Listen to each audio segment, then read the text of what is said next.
Well, when you buy a Bitcoin, you're buying 121 millionth of all the money on the network, or all the money in the world that's ever going to be on that network. Okay, so would you want to own 121 millionth of all the money in the world in 10 years, 20 years, 100 years, 1,000 years, 10,000 years?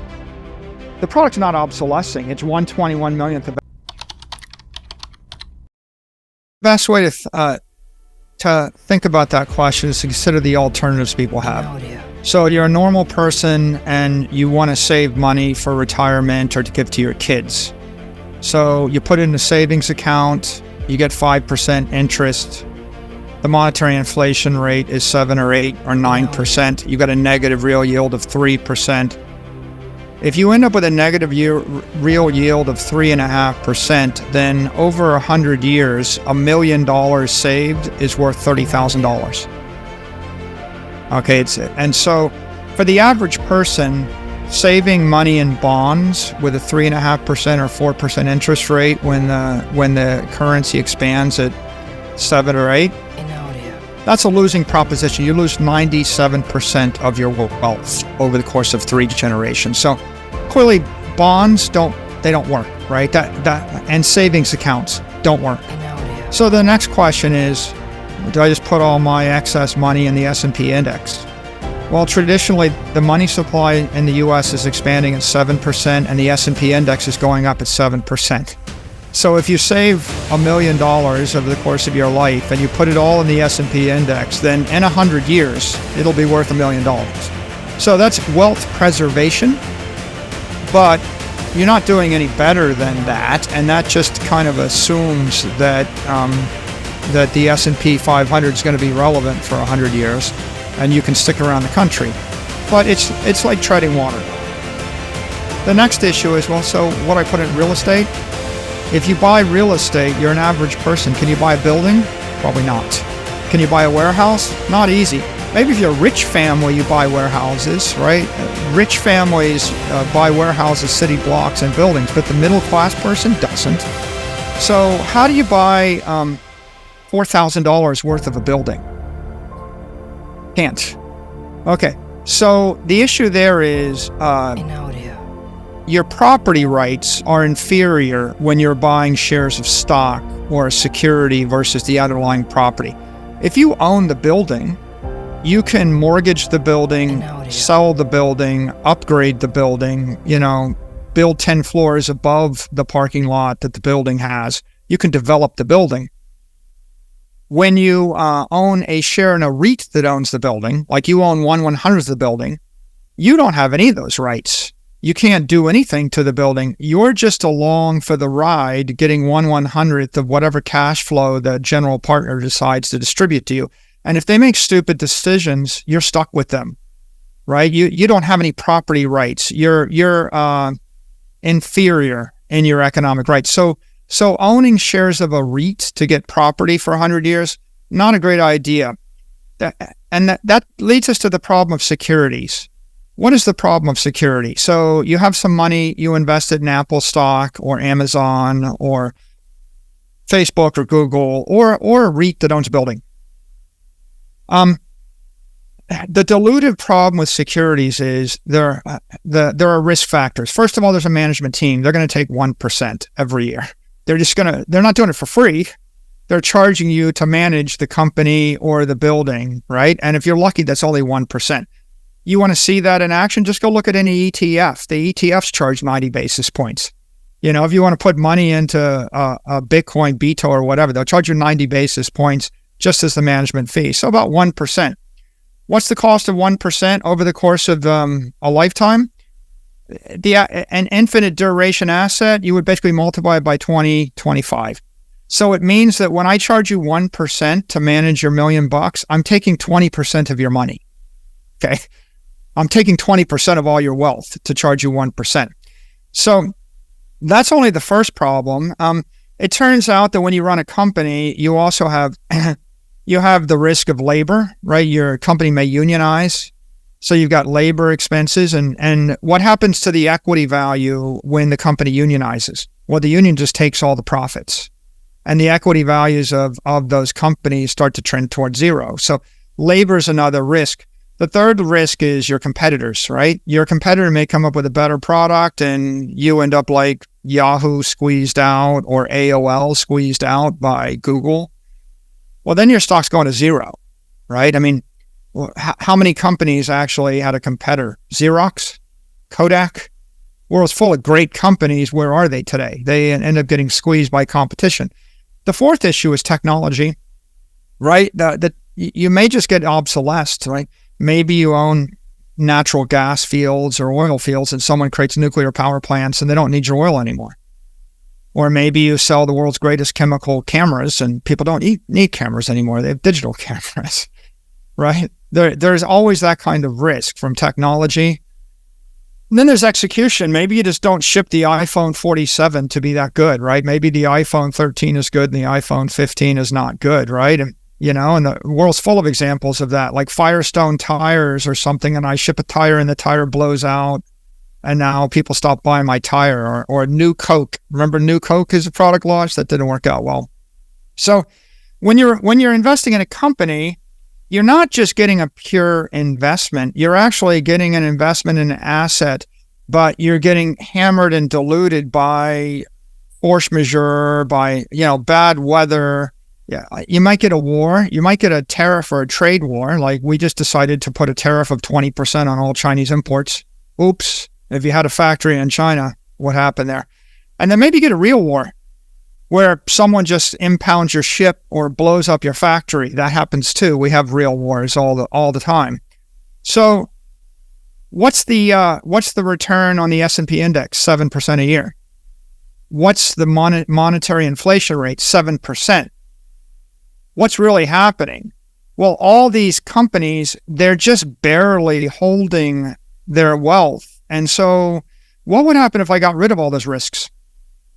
What if I could buy a product that was never going to obsolesce, that's good for $1 million When you buy years? a Bitcoin, you're buying 121 What million if there was of all no the management money on the team network? and they work for free, right? Or what if all the the money product in is the run by world that's computer ever gonna be on programs that that don't network? charge Okay, a fee? so What if there's no labor? would you want to own What if it's a 121 digital millionth product? of all So the there is money in no the world chance in to 10 years, to 20 years, block 100 it via years, a 1,000 trade years, war 10,000 or years? destroy it via The product's real not war. obsolescing. It's 121 What if it was an millionth of indestructible, immortal, incorruptible product? Well, When you buy a Bitcoin, you're buying 121 millionth of all the money on the network, or all the money in the world that's ever going to be on that network. okay, so Would you want to own 121 millionth of all the money in the world in 10 years, 20 years, 100 years, 1,000 years, 10,000 years?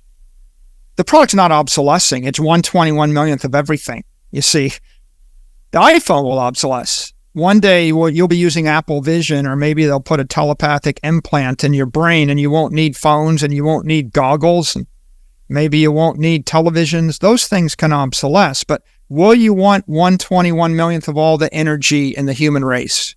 Probably. Like the whole point of pure energy, right? Einstein said energy can neither be destroyed nor created. You can just transform it, right? It's a pure idea. And it's an idea that doesn't have competition because of the Immaculate Conception. There's one Bitcoin. There's one network that was created by a nameless, anonymous figure, Satoshi. And Satoshi gifted 1 million coins to the universe. Never ran an ICO. Never kept anything from a pre-mine.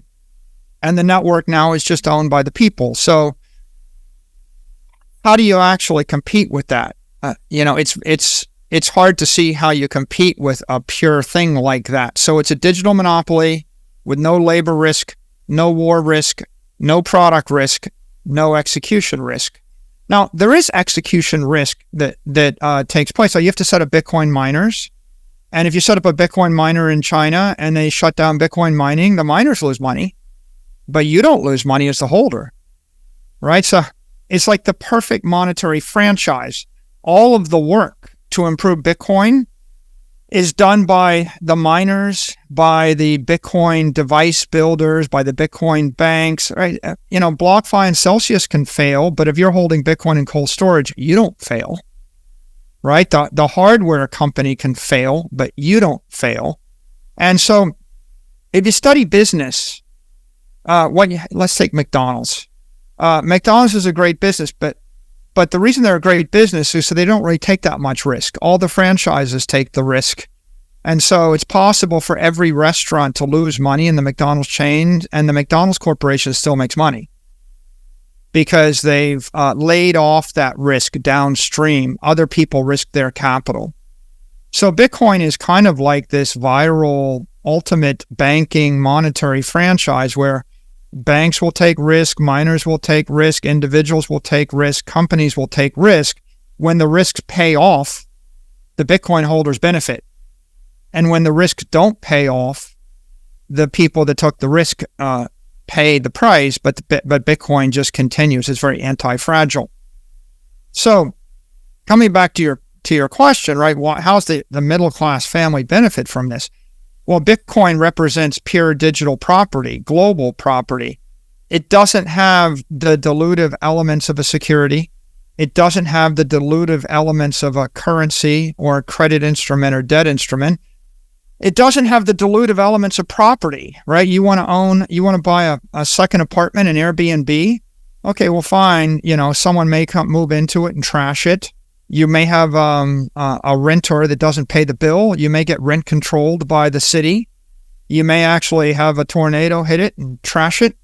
You'll probably get a property tax on it from the city, maybe from the county, maybe from the state, maybe from the government. If you ever have to leave, you can't take it with you. And at some point in 100 years, the thing is probably going to have to be completely rebuilt and renovated to be usable again. So property is not a great long-term store of value. Credit's not a great long-term store of value. They're not scalable. You can't buy $437 of an Airbnb apartment every 2 weeks. So Bitcoin offers you apex global property. Theoretically, if the S&P index yields 7%, there's no reason why Bitcoin shouldn't appreciate about 14% in that environment. I think you get about a 7% real yield over the course of 100 years, whereas S&P index gives you 0% real yield. The best you can theoretically do with real estate property is maybe a 2% real yield if you're just really good at it.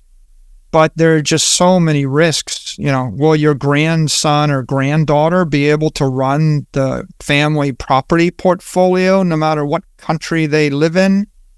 And are you sure that any of 10,000 politicians aren't going to pass a law to destroy your property values sometime in the next 100 years?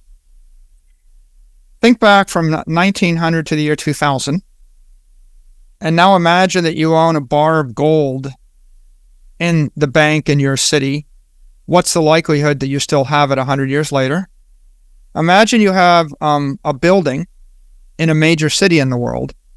Imagine you still have it 100 years later. Would you want to own a building in Russia, in Moscow, in Kiev, in Tokyo, in London, in Paris, in New York?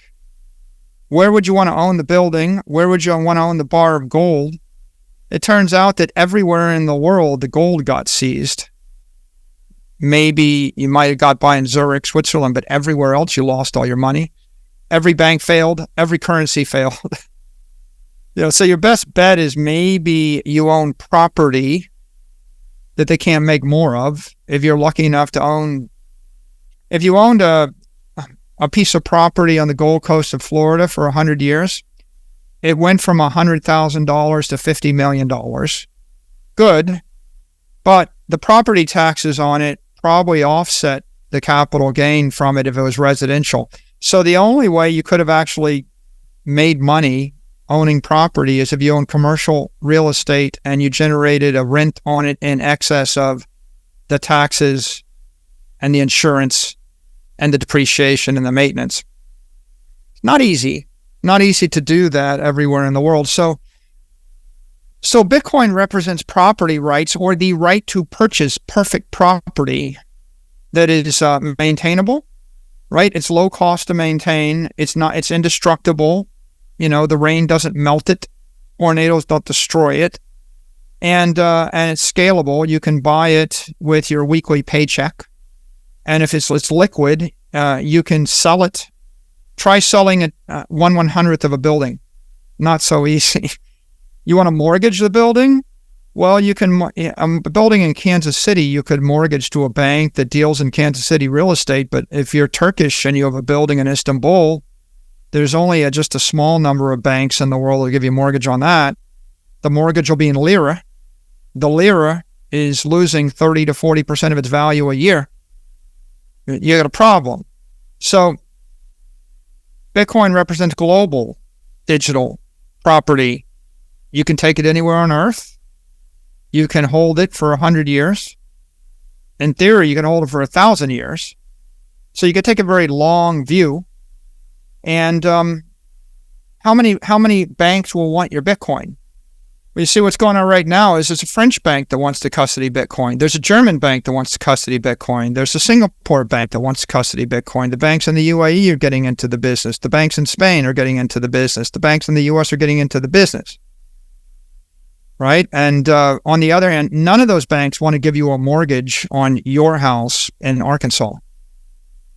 Only a local bank in Arkansas is going to get into that, right? So Bitcoin represents a pure economic asset. It doesn't have the liabilities that come with securities and other forms of property and other commodities. And it's simple, and that's why it appeals to the middle class. I don't have a better solution for you if you're a working person on a salary and you want to take control of your own economic destiny.